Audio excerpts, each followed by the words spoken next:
एक बार वेरिडेल के हलचल भरे शहर में बेंजामिन नाम का एक भिखारी रहता था। वह अपनी निराश्रित परिस्थितियों के बावजूद उल्लेखनीय चरित्र और अटूट लचीलेपन के व्यक्ति थे। बेंजामिन को पूरे शहर में एक दयालु भिखारी के रूप में जाना जाता था, जिसके पास एक मनोरम कहानी थी जिसने उसे अपने निवासियों का सम्मान और जिज्ञासा अर्जित की थी। बेंजामिन की कहानी कई साल पहले शुरू हुई जब वह एक सफल व्यवसायी थे।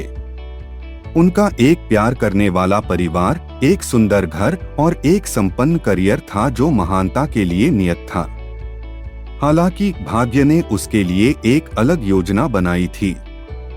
दुर्भाग्यपूर्ण घटनाओं की एक श्रृंखला सामने आई, जिससे बेंजामिन को वह सब कुछ खोना पड़ा जो उन्हें प्रिय था।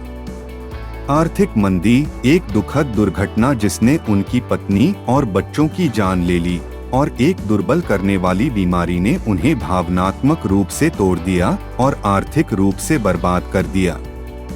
अपनी पीठ पर कपड़े और एक अदम्य भावना के अलावा कुछ भी नहीं होने के कारण बेंजामिन ने खुद को वेरिडेल की सड़कों पर भटकते हुए पाया, हलचल भरी भीड़ के बीच सांत्वना की तलाश में।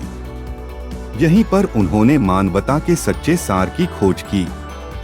उन्होंने अमीर और गरीब, सौभाग्यशाली और दलितों के बीच का अंतर देखा।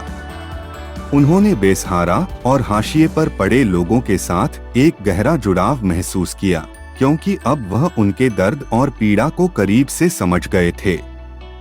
निराशा के आगे घुटने टेकने के बजाय बेंजामिन ने अपनी नई वास्तविकता को अपनाने और जरूरतमंद लोगों की मदद करने के लिए अपना जीवन समर्पित करने का विकल्प चुना। उन्होंने सड़कों पर मिलने वाली अकेली और भूली बिसरी आत्माओं को सुनने की पेशकश करते हुए शुरुआत की। वह उनके साथ बैठते थे, उनकी कहानियां सुनते थे और आराम और प्रोत्साहन के शब्द पेश करते थे।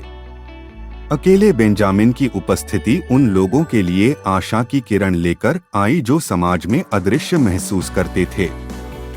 जैसे जैसे समय बीतता गया, बेंजामिन की दयालु प्रकृति और वास्तविक सहानुभूति प्रसिद्ध होती गई। उनका नाम दूर दूर तक फैल गया और जीवन के सभी क्षेत्रों के लोगों ने उन्हें न केवल आर्थिक सहायता के लिए बल्कि उनके दिल की गर्मी के लिए खोजा। बेंजामिन की कहानी ने अनगिनत व्यक्तियों को प्रेरित किया, जिनमें धनी और शक्तिशाली भी शामिल थे, अपने स्वयं के जीवन का पुनर्मूल्यांकन करने और कम भाग्यशाली लोगों पर उनके प्रभाव का पुनर्मूल्यांकन करने के लिए। एक दिन अमेलिया नाम की एक प्रसिद्ध कलाकार अपनी सुबह की सैर के दौरान बेंजामिन से मिली। उनकी विनम्र उपस्थिति और उनके आसपास की कहानियों से प्रेरित होकर वह कैनवास पर अपने सार को पकड़ने के लिए मजबूर हो गईं। मानवीय भावनाओं की गहराई को पकड़ने की अपनी क्षमता के लिए जानी जाने वाली अमेलिया का मानना था कि बेंजामिन की कहानी को उनकी कला के माध्यम से व्यक्त किया जा सकता है, जो दूसरों को जरूरतमंद लोगों की मदद करने के लिए प्रेरित करता है। अमेलिया और बेंजामिन ने एक अप्रत्याशित दोस्ती कायम की। उन्होंने अपनी अपनी यात्राओं, आशाओं और सपनों पर चर्चा करते हुए एक साथ घंटों बिताए। बेंजामिन ने हानि, लचीलापन और सबसे अप्रत्याशित स्थानों में खोजी गई सुंदरता के अपने अनुभव साझा किए। अमेलिया उसकी कहानी से गहराई से प्रभावित हुई। उसने एक आश्चर्यजनक चित्र बनाया जिसमें बेंजामिन की आंखों से निकलने वाली शक्ति, करुणा और अटूट भावना को दर्शाया गया था। चित्र का अनावरण शहर में एक महत्वपूर्ण क्षण बन गया। धनी और प्रभावशाली लोग उस उत्कृष्ट कृति को देखने के लिए उमड़ पड़े, जिसने एक भिखारी के सार को पकड़ लिया, जिसका दिल किसी भी भौतिक संपत्ति से अधिक समृद्ध था।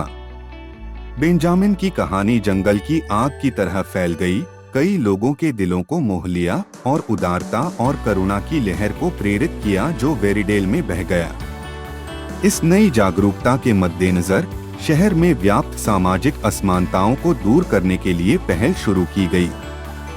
सूप रसोई, आश्रय और शैक्षिक कार्यक्रम स्थापित किए गए, जो कम भाग्यशाली लोगों को अपने जीवन के पुनर्निर्माण के अवसर प्रदान करते हैं। लोगों ने यह देखना शुरू किया कि प्रत्येक व्यक्ति के भीतर उनकी परिस्थितियों की परवाह किए बिना मान्यता और समर्थन के योग्य एक अनूठी कहानी है। जैसे जैसे साल बीतते गए, बेंजामिन ने वेरिडेल की सड़कों पर अपना विनम्र अस्तित्व जारी रखा। हालांकि उन्होंने कभी भी भौतिक संपत्ति हासिल नहीं की, लेकिन उनके पास कुछ अधिक मूल्यवान था, वह ज्ञान जो उन्होंने अनगिनत व्यक्तियों के जीवन में बदलाव लाया था। शहर उन्हें करुणा के जीवित प्रतीक के रूप में सम्मान देने आया था, सभी को याद दिलाता था कि सच्चा धन दूसरों के उत्थान की क्षमता में निहित है।